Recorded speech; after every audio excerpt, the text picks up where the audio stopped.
Aaron Rodgers returns to Soldier Field for what could be one last stand in the place against the team that he claims to own, but the Chicago Bears are hoping to take that ownership back if Rodgers even plays with his broken wrist. A lot to break down on today's Crossover Thursday Locked On Steelers, Locked On Bears podcast.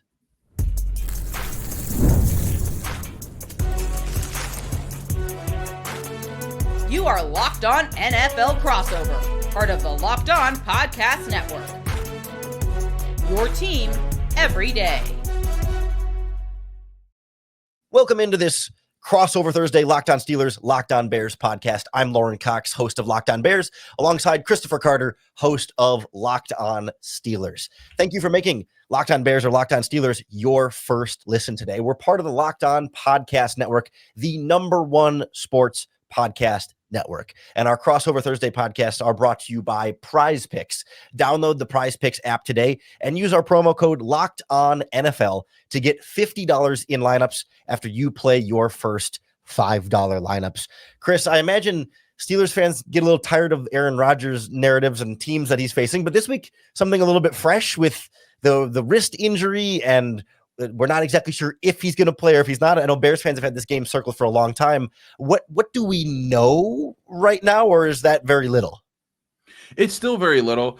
The thing is, Aaron Rodgers absolutely does want to play. And in fact, he wanted to go back in the game that he was knocked out of just this past weekend in the Bengals game. But the Steelers erred on the side of caution, and at the end of our press conference, he was asked, do you anticipate this being something that goes all the way to game time or something that you decide that you figure out Thursday or Friday? And he says, I leave that up to Mr. Coach Tomlin. So it was funny the way he said it too. But, he said his wrist feels better. It kind of described what happened, that he's just been doing a lot of rehab ever since. He kind of just fell down on his wrist when he was trying to brace himself as he was taking, he's hitting the ground after a hit.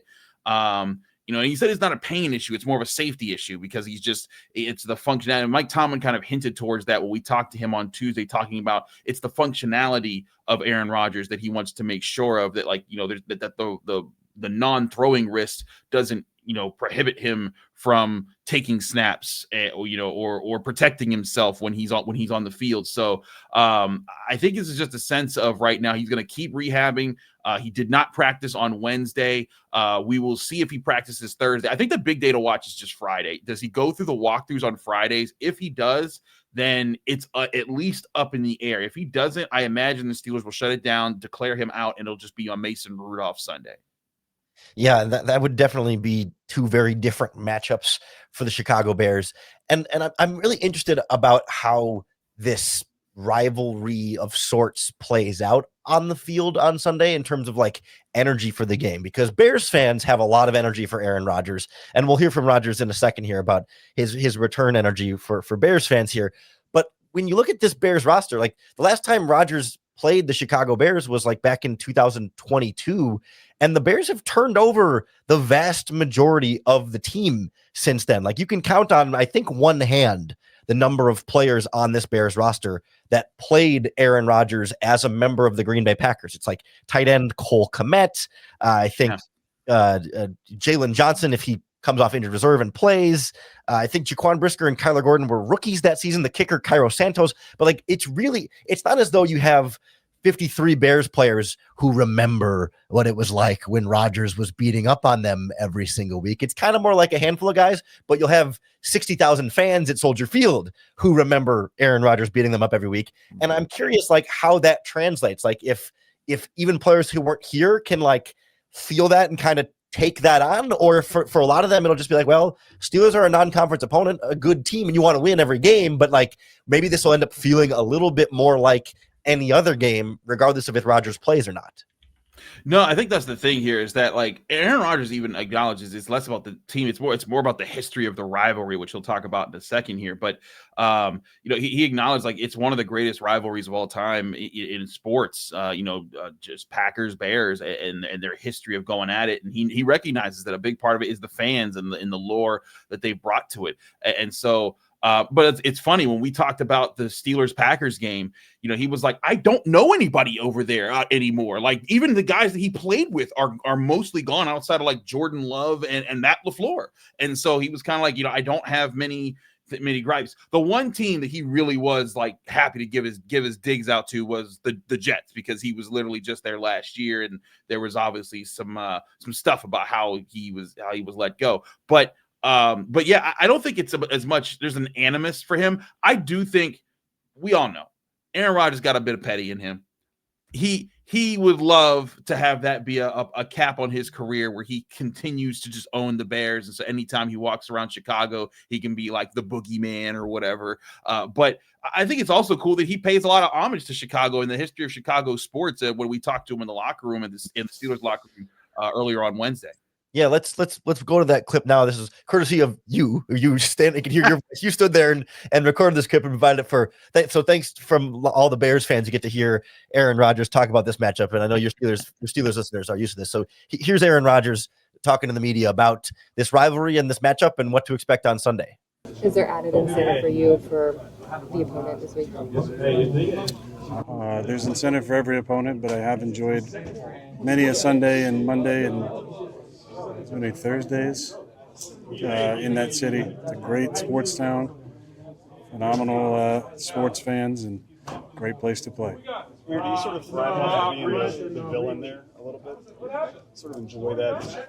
I'd rather not be. I mean, I'm not in Green Bay anymore. I feel like we can let bygones be bygones. Maybe I can, I guess.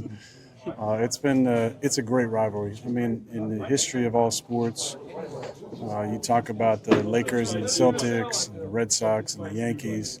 You got to talk about the Packers and the Bears. And there's been some great memories there. When I first got to Green Bay, the Bears had the all-time series lead. When I left, Packers did. Since Jay Love has taken over, it's even gotten better. But I hope those fans can put that behind them. I'm sure they can. Don't expect them to, but I really enjoy the city. They got great sportsmen. I grew up watching WGN on my five-channel TV back in the day, so I was a Cubs fan and a Bulls fan. How can you not be a Bulls fan unless you don't like Michael Jordan? I did. I love them. So it was a lot of fun memories over the years playing there. Their defense creates a lot of turnovers. What do they do especially that you have to watch out for? Well, they're great around the football. They're knocking the ball out. They have a lot of vision in their defenses. They mix things up. They attack your protection schemes. Coach Allen's got them playing really well. And 22 turnovers is a big reason they're 7-3.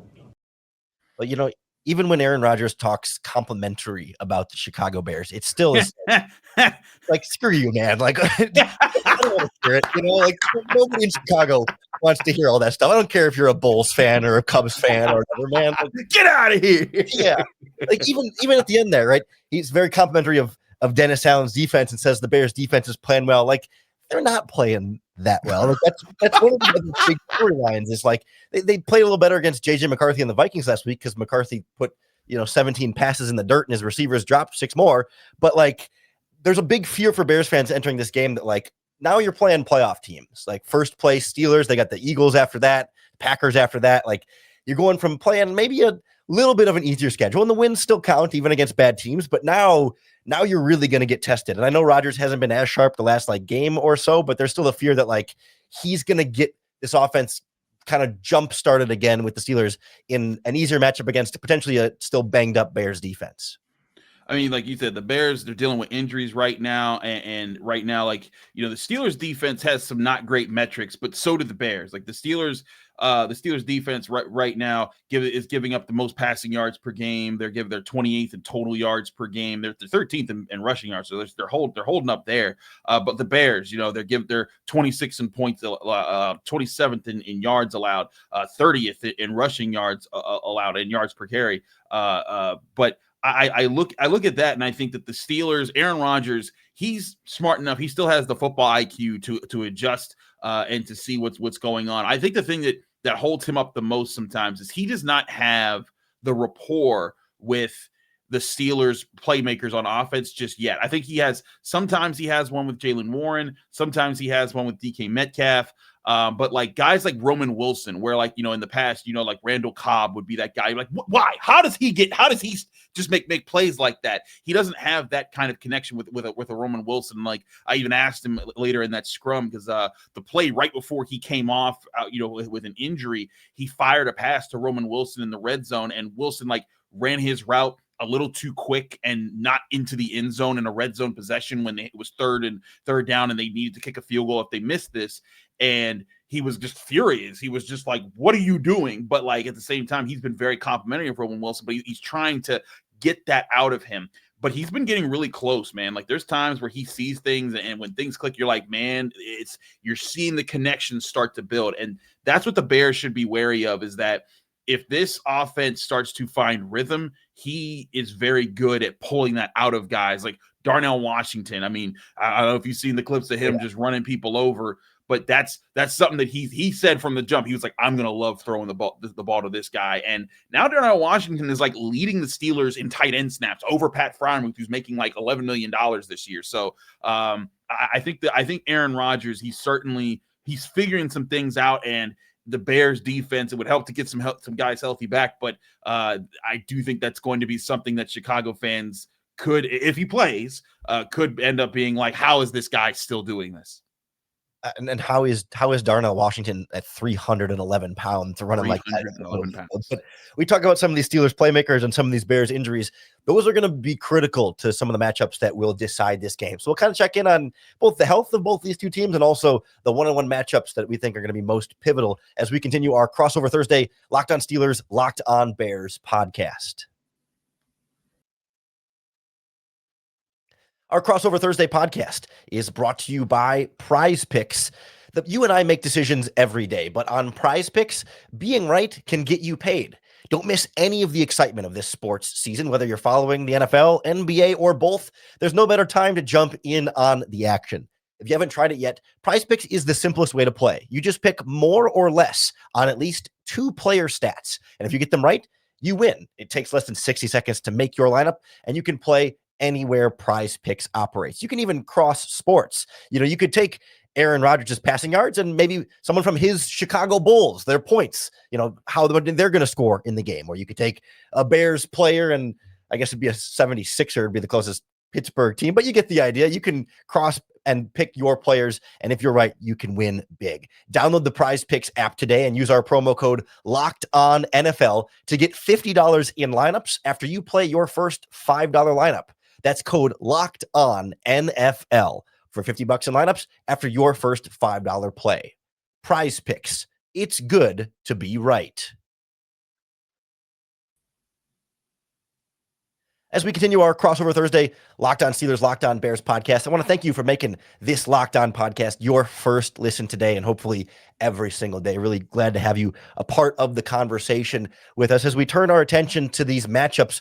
Chris and I were talking before we started recording, like it's a tricky matchup game to play because, for Chicago, they've got injuries to all 3 of their starting linebackers and their top 3 cornerbacks. And so your matchup of, if it's DK Metcalf versus, say, Jalen Johnson coming off of injured reserve, that's one dynamic. And if it's DK Metcalf versus Nashawn Wright or Nick McLeod, one of the Bears' backup cornerbacks, well, all of a sudden, that's a very different matchup for this Bears defense. And so I think that's kind of where I start is I feel pretty good about these Bears cornerbacks being able to hold up if they get some of their starters back.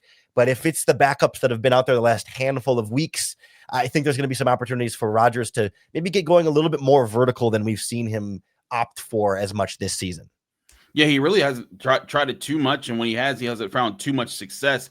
The biggest plays he's gotten are sort of the catch and runs. The Steelers are living off the yak, and that's where I think if the linebackers aren't healthy, that's where it could really hurt you because the Steelers love to run 13 personnel. I think they're like 4th or 3rd most usage of bringing 3 tight ends on the field. That's because they got Darnell Washington, who we talked about earlier, Pat Freiermuth, and they have Jonnu Smith, who they're very confident about rolling out there to be a playmaker in this offense. And then you have those 3 guys with a DK Metcalf. That's 4 really big bodies that you have to account for, that if they get the ball in space and you have to come up and tackle them, it forces you to be a good tackling team. And the Steelers have capitalized on that. And oh, by the way, they love to dump the ball down to Jaylen Warren and Kenneth Gainwell, two speedy backs out the backfield.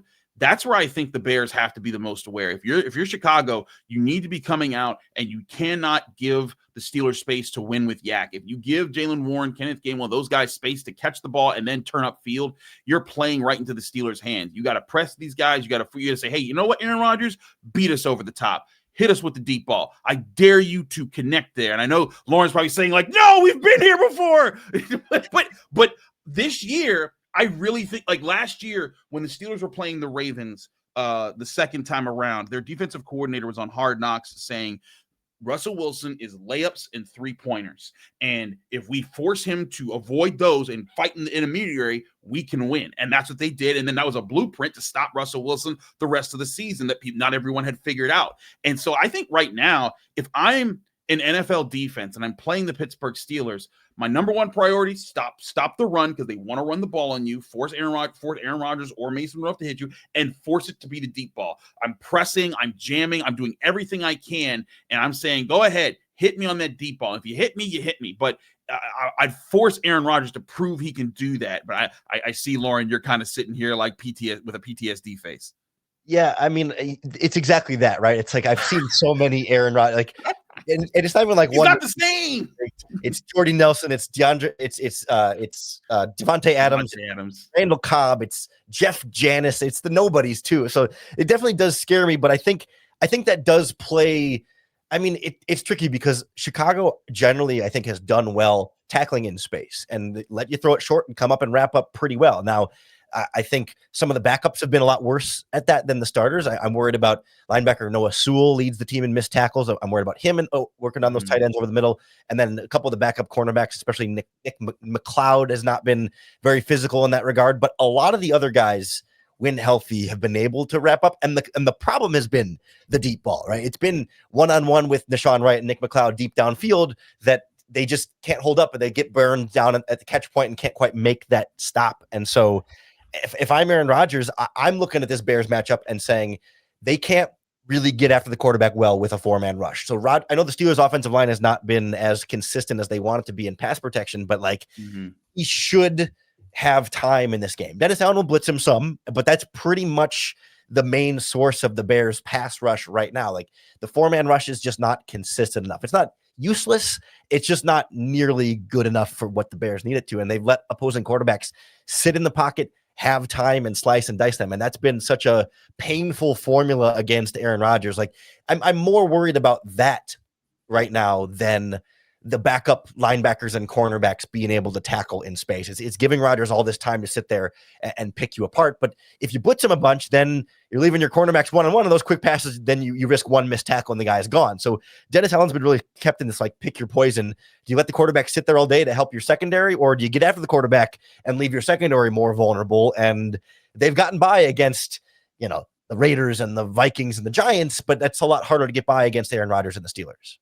No, I feel you there. And listen, the Steelers, they don't have big names outside of DK Metcalf in the receiver room, but they have speed. And that's the thing, that if they can get loose, I still think that the Steelers, one unused part of this offense all season long has been the speed of Calvin Austin and Roman Wilson. And they've used it sometimes, but and it doesn't even need to be vertical, but more shallow crosses and slants, where if Rodgers can hit these guys coming across the field, they are tough to bring down, because both those guys clocked 4.3 speeds in the 40-yard dash when they came into the league. And Calvin Austin's in his fourth year. Roman Wilson's in his second. We know DK Metcalf has 4.3 speed, but they have those guys to put on those afterburners. And then they haven't even brought up Marquez Valdes-Scantling yet, and he's not a faster guy, but he's a go up and get the football type of guy. So between those guys, like, that's the thing, is Aaron Rodgers has different weapons to hurt you with. And I think what's, like, you brought it up, it's really been the last game and a half. He hasn't seen the field well. I've talked about it on Locked On Steelers. I've broken it down for the Pittsburgh Post-Gazette in film studies. But looking at what's been going on, like, if you go back to how he played, in the Colts game, the Packers game, especially the Bengals game earlier, or like some of the plays he made against the Vikings, he has plays where he sees through what the defense is doing, gets the ball to a guy, and lets them do the work. And that's what this offense is designed to be. It's not designed to be an offense that lights you up for 40 points, each week. But it's designed to be an offense, kind of like how Mason Rudolph ran it in the second half against the Bengals last week, where, they put up just 10 points on the Steelers offense because they had 2 defensive touchdowns, but they did so in 2 drives that took up almost a quarter of play. The Steelers ideally want to play like that. They want to say, hey, we may not put up 35 points a game or nothing like that, but we're going to put up 20 plus, and we want to take time off the clock. Now, the thing is it hasn't really worked much this year. The Steelers ranked 30th in time of possession in the NFL, and that's something the Bears have to make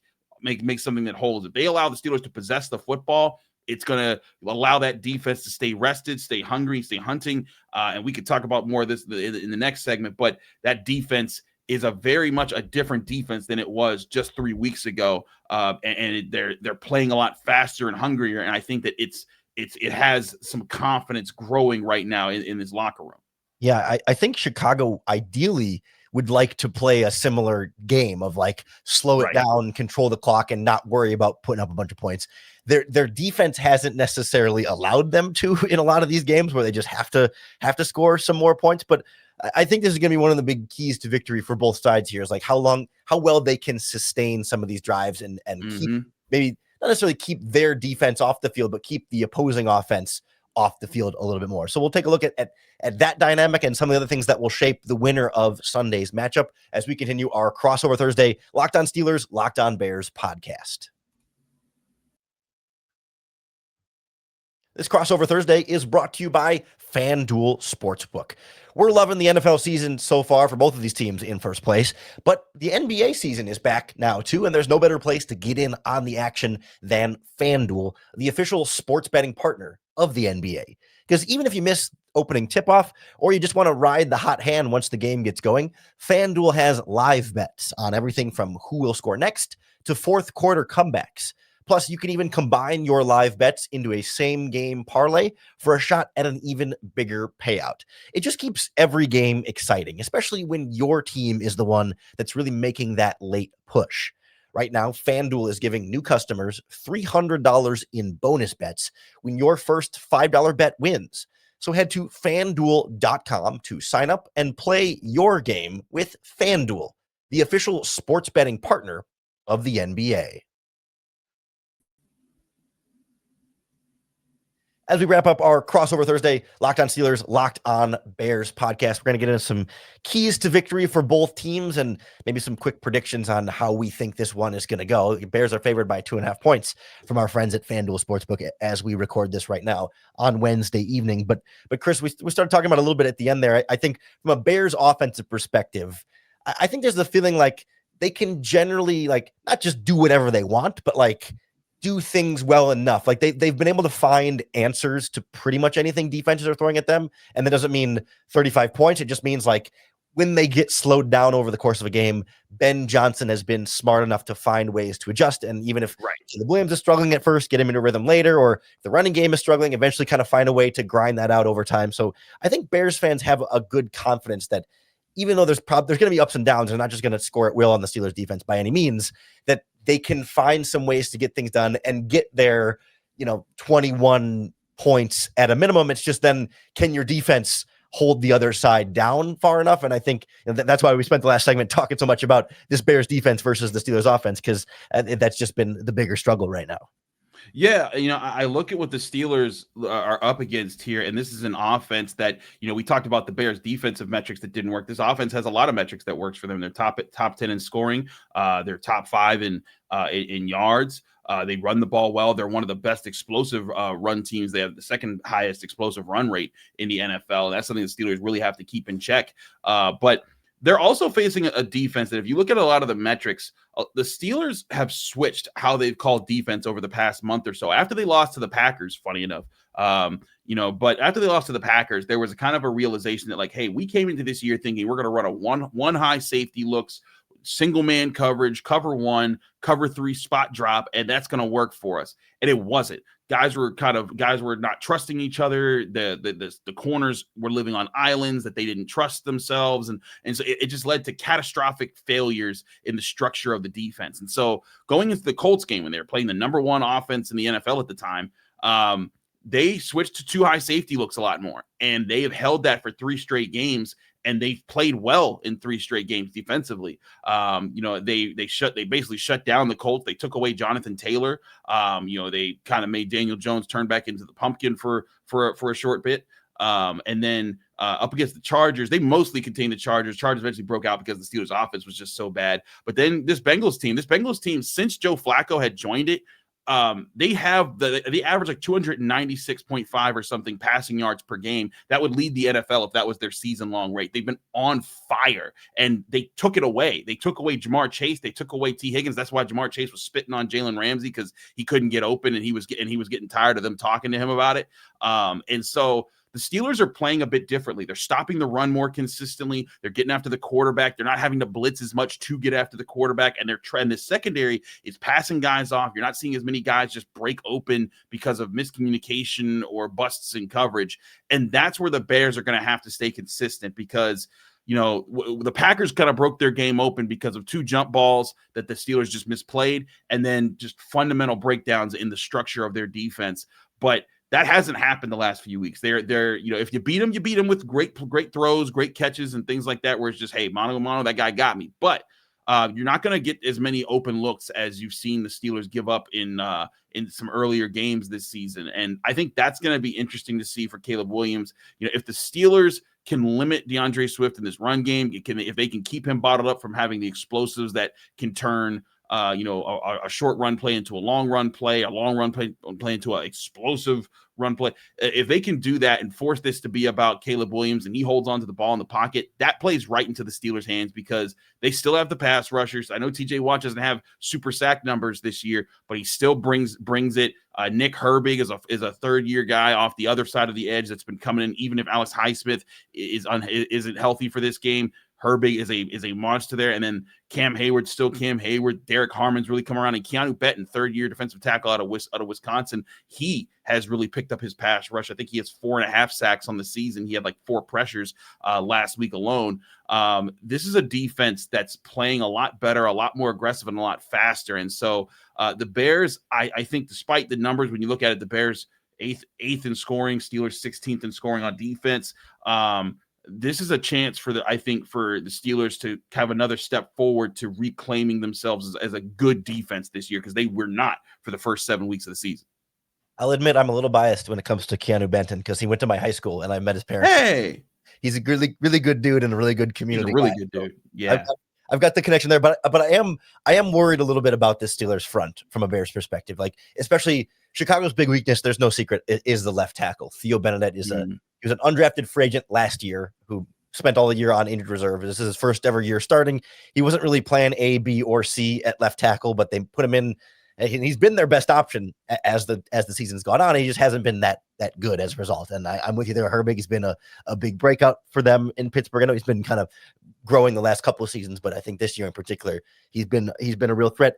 I think generally speaking, Caleb has done a better job of picking his battles a little bit when it comes to holding on to the ball too long. That he's been miraculous at escaping sacks in a way that just it's incredible. I mean, you can try and describe it to people, but there's going to be 2 or 3 plays where you're thinking in this game, the Steelers have him dead to rights and you don't. And it's hard to explain, but like that never stops. I've seen it.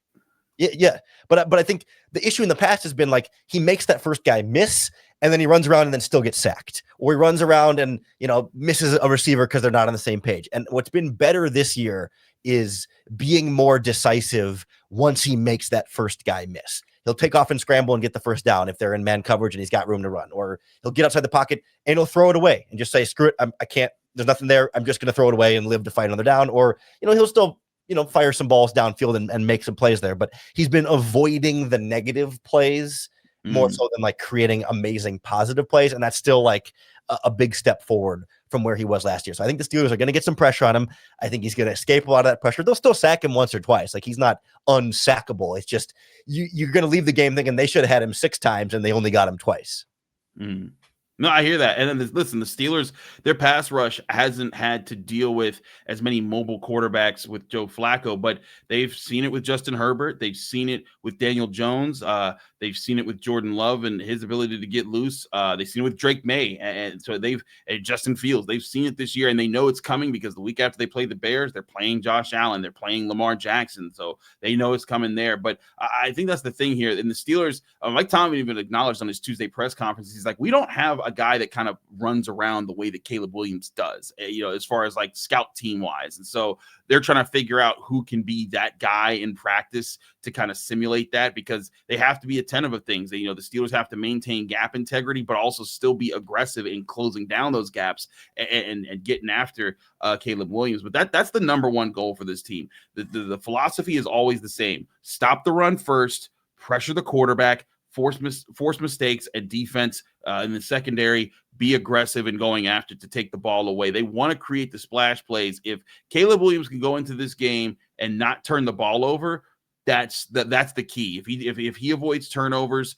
the Steelers defense becomes a bit less of an issue, because they are huge on turnovers. The Bears are huge on turnovers. They have an average 2.2 a game. The Steelers are averaging a turnover a game. They're 11th best in the NFL with their turnover rate. 1.8. Excuse me, they're 4th best. I was reading the wrong stat line there, but they're 4th best in the NFL right now in turnovers. So I think this game really does come down to, on both sides, can the Bears get Rodgers or Rudolph to commit the big mistakes first?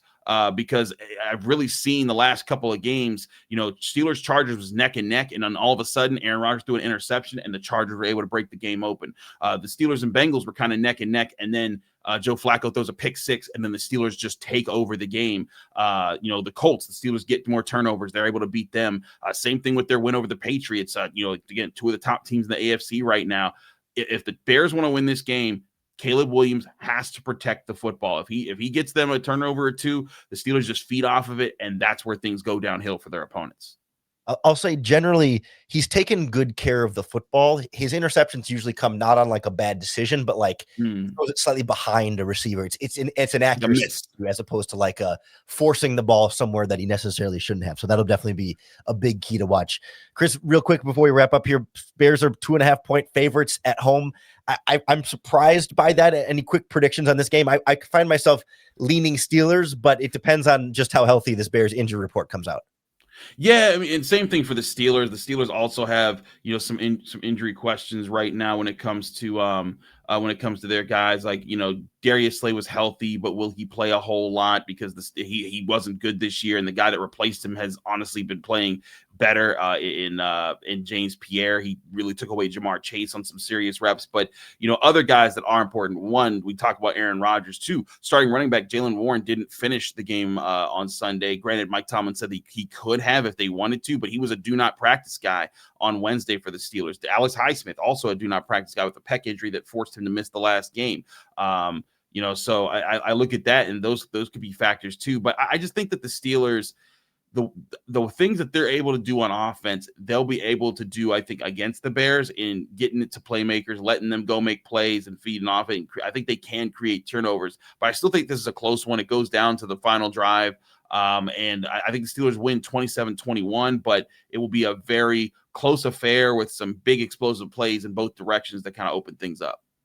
Pretty much every Bears game this season has been really close and comes down to who holds the ball last in the fourth quarter. And I'm kind of expecting something similar in this matchup on Sunday. But hey, we still got another day of Locked On Bears and Locked On Steelers podcasts coming your way this week to get you ready for game day. So make sure you tune in and keep making Locked On Steelers and Locked On Bears your first listen every single day. Coming back for our Friday podcast, and then we'll break it all down for you Monday after the game. So for Christopher Carter from Locked On Steelers, I'm Lauren Cox from Locked On Bears, and we will talk to you again tomorrow.